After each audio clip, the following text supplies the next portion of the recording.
Voilà, 6 mois auparavant, t'as pas beaucoup changé. Hein. 6 mois, les cheveux ont un petit peu poussé, hein? Hein, mais tout va bien. La tête au monde, qu'est-ce que tu dis?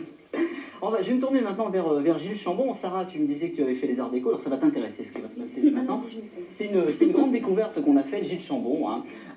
Tu as fait beaucoup d'études d'architecture. Oui, je suis en fait architecte de formation. J'ai fait mes études d'architecture de 68 à 75 à Paris.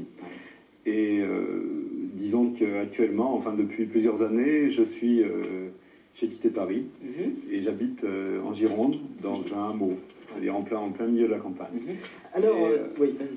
Oui, mon activité d'architecte me prend, disons, entre un tiers et la moitié de mon temps, et l'autre moitié, je la consacre de plus en plus, d'ailleurs, à la peinture. Alors, cette peinture, elle est vraiment extraordinaire. Je pense qu'il faudrait qu'une des caméras puisse nous montrer maintenant les tableaux que tu nous as apportés. Je vois qu'il y a une caméra qui est réglée sur un des tableaux. Voilà. Alors, c'est quand même assez extraordinaire. Ce sont des aquarelles, hein. Hein, oui, alors c'est très très fin comme dessin, on ne se rend pas très bien compte à la télévision parce que bon, j'espère que vous avez une grande télévision chez vous, mais c'est un dessin très très fin et tous tes dessins sont un peu à l'image de celui-ci, à savoir ce sont des aquarelles très très précises, il y a des petits personnages qu'on ne voit pas là et tu représentes donc, alors comme je disais que tu es architecte, c'est important parce que ça représente des palais, des immeubles, des rues. Est-ce que c'est un monde imaginaire que tu voudrais connaître toi? Oui, c'est un monde imaginaire que je découvre moi-même en faisant les peintures. En général, je pars pas avec l'idée du tableau dans la tête. Je pars très souvent de quelque chose de réel.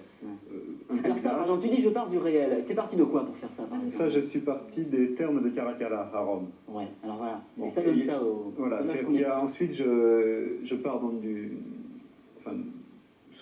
un cliché que j'ai pris en général, mais c'est pas toujours comme ça, donc c'est pas vraiment une méthode, disons que ça se passe souvent comme ça, et je fais une transposition d'échelle, et à partir de ce site extraordinaire, qui devient de plus en plus extraordinaire au fur et à mesure que l'échelle change, bon, eh bien, je l'habite avec différentes architectures.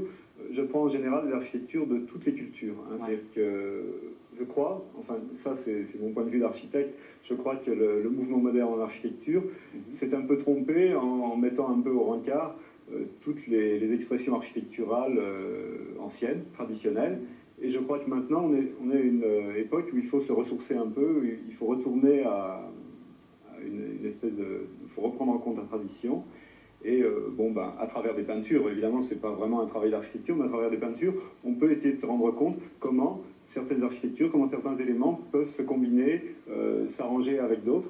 Et on s'aperçoit, en faisant ce travail, qu'il n'y a pas vraiment d'opposition entre l'Orient et l'Occident, par exemple, et qu'il y a des espèces de constantes, il y a des espèces de bases communes dans toute l'architecture. Sur un tableau comme ce qu'on a vu au début, avec tous ces petits détails, ces petites tours, ces petites fenêtres, ces personnages, ces reflets dans l'eau, tu travailles combien de temps sur un tableau comme ça?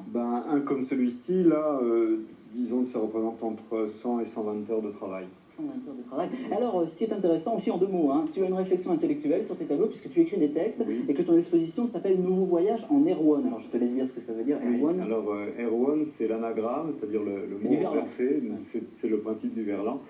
C'est l'anagramme de nowhere, en anglais, qui veut dire nulle part.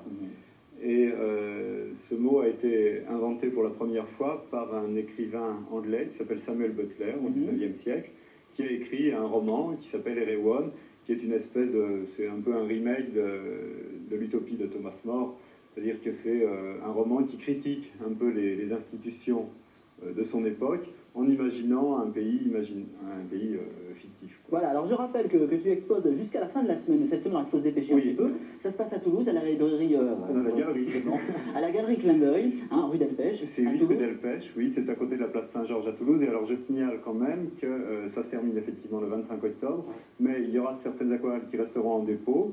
Et au mois de janvier, il y aura une exposition groupée et je pense qu'il y aura encore certains de mes tableaux qui seront...